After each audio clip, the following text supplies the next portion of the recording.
നമ്മൾ ആദ്യം വിചാരിച്ചത് മുസ്ലിം ലീഗും ജമാഅത്തെ ഇസ്ലാമിയും തമ്മിലൊരു അണ്ടർസ്റ്റാൻഡിങ് ഇല്ലയെന്നാണ്. ഇവർ രണ്ടും സെപ്പറേറ്റ് ഓർഗനൈസേഷൻസ് ആണെന്നാണ് ഒരു കൺവെൻഷണൽ ഒരു തിങ്കിങ്. പക്ഷേ ഈ ഇലക്ഷനിൽ അങ്ങനെ ആയിരുന്നില്ല.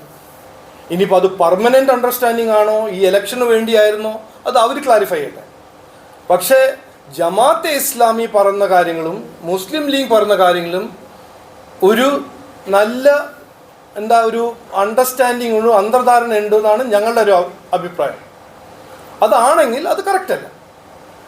മുസ്ലിം ലീഗിനെ കുറിച്ച് ഞാനൊന്നും പറഞ്ഞിട്ടില്ല. കാരണം മുസ്ലിം ലീഗ് ഭരണഘടനയിൽ വിശ്വസിക്കുന്ന ഒരു പാർട്ടിയാണെന്നാണ് ഞാൻ മനസ്സിലാക്കുന്നത്.